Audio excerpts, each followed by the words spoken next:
Al-Faqihpedia.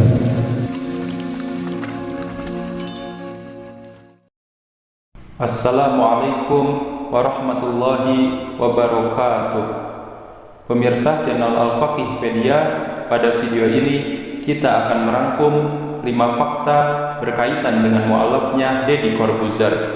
Sebelum dilanjut, jangan lupa like video ini dan subscribe. Semoga siapapun yang saat ini menyaksikan video ini selalu diberikan kesehatan dan selamanya dalam lindungan Allah Subhanahu wa Ta'ala.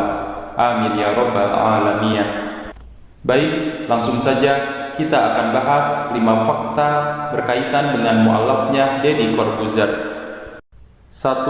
Memutuskan mu'allaf setelah mendalami Islam selama 7 tahun. Deddy Corbuzier resmi mu'allaf usai mengucapkan 2 kalimat syahadat yang dibimbing oleh pimpinan Pondok Pesantren Ora Aji di Sleman, Yogyakarta, yaitu Gus Miftah pada 21 Juni 2019. Deddy Corbuzier mantap menjadi mu'allaf usai mendalami Islam sekitar 7 atau 8 tahun. Setelah dirinya bercerai dengan Kalina Oktarani, mantan istrinya yang beragama Islam. Namun, Deddy Corbuzier baru terketuk hatinya untuk masuk Islam 3 tahun yang lalu. Tapi, pada saat masih berstatus suami Kalina Oktarani pun, dia mengaku dekat dengan A'agim. Ia lumayan sering mendengarkan ceramah A'agim secara langsung. Ini banyak orang yang nggak tahu nih kayaknya sudah hampir 15-20 tahun yang lalu. Jadi banyak orang yang nggak tahu bahwa pada saat saya non-muslim, saya suka ikut pengajian A'agim kalau kajian di Jakarta, kata Deddy Corbuzier. Secara belak-belakan, Deddy Corbuzier mengaku bahwa dirinya menjadi mu'allaf karena selalu memandang Islam sebagai agama yang indah. Proses tersebut dirasakannya selama bertahun-tahun hingga menguatkan diri menjadi muslim. Yang menarik perhatian saya dari agama Islam adalah persaudaraan. Sangat dekat, indah kan, tuturnya. Sebelum memutuskan menjadi mu'allaf, Deddy Corbuzier sempat meminta izin kepada ibunya. Setelah memberikan penjelasan dan memastikan hubungan di keluarga tidak akan ada yang berubah dengan dia memeluk Islam, sang ibunda pun akhirnya memberikan izin untuk berpindah agama. 2. Membantah mu'allaf karena alasan menikah. Ada beberapa hal yang menjadi alasan Deddy Corbuzier memantapkan diri menjadi mu'allaf. Di antaranya adalah faktor lingkungan. Lingkungan Deddy mayoritas beragama Islam.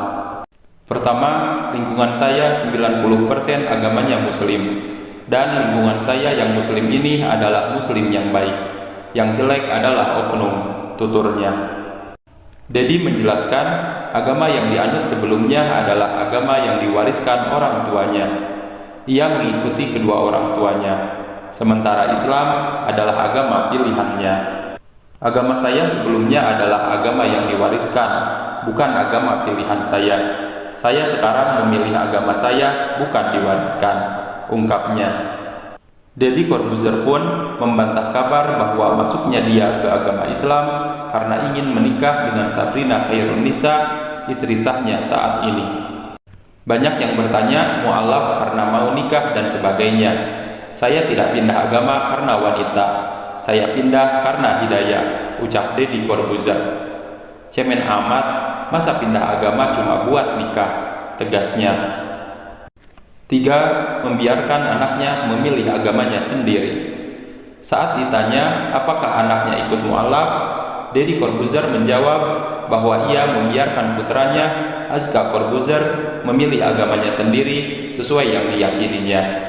Deddy Corbuzier tak ingin Azka hanya mewariskan agama dari keluarga, melainkan patut meyakini dari hati berdasarkan yang ia pelajari. Deddy menyebut Azka saat ini tengah mempelajari 3 agama, yaitu Islam, Katolik, dan Buddha.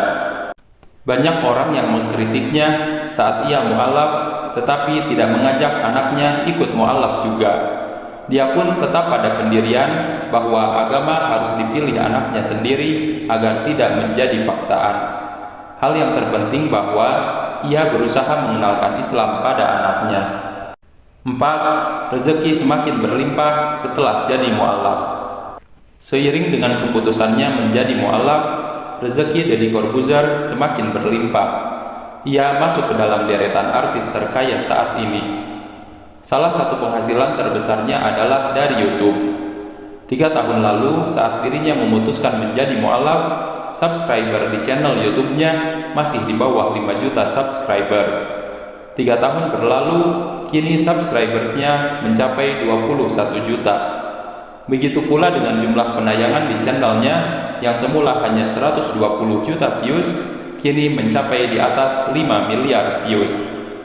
Berdasarkan situs socialblade.com, channel milik Deddy Corbuzier memperoleh penghasilan paling besar ketiga di Indonesia setelah channel Frost Diamond dan Just No Limit. Selain dari YouTube, Deddy Corbuzier punya penghasilan besar dari bisnis lainnya, yaitu bisnis gym center, menjadi brand ambassador dari banyak produk, bisnis properti, sampai toko elektronik. Dari keseluruhan bisnisnya, pajak yang ia bayarkan tahun 2022 mencapai 8 miliar rupiah. 5. Acara Islami login di channel Deddy Corbuzier. Selama Ramadan tahun 2023 kemarin, Deddy Corbuzier membuat konten bernama Login di kanal YouTube pribadinya. Kata login sendiri sering dipakai anak muda saat ini untuk menggantikan kata mu'allaf. Konten itu dibawakan oleh Habib Jafar, seorang ustadz yang kekinian, dan Onad, seorang public figure yang beragama Katolik. Konten login adalah konten di mana Onad akan bertanya tentang Islam, lalu Habib Jafar akan menjawab dan menjelaskan. Konten ini dinilai sebagai konten dakwah kekinian yang mampu membuat orang non-muslim tertarik menyimak konten tentang Islam. Tak jarang, konten ini mengundang beberapa tokoh lintas agama untuk berdiskusi. Alhasil, konten login banyak mengubah persepsi orang non-muslim terhadap Islam, termasuk sang presenter yaitu Onad, sampai diisukan tergoda untuk jadi mu'allaf. Mungkin suatu saat nanti saya memilih Islam. Persepsi saya terhadap Islam berubah sejak saya ketemu Habib Jafar. Berubah total, kata Onad. Konten ini pun dibilang sukses karena berhasil menarik viewers hingga belasan juta per episodenya. Pemirsa, itulah tadi 5 fakta berkaitan dengan mu'allafnya Deddy Corbuzier. Semoga kita dapat mengambil hikmah dari video ini.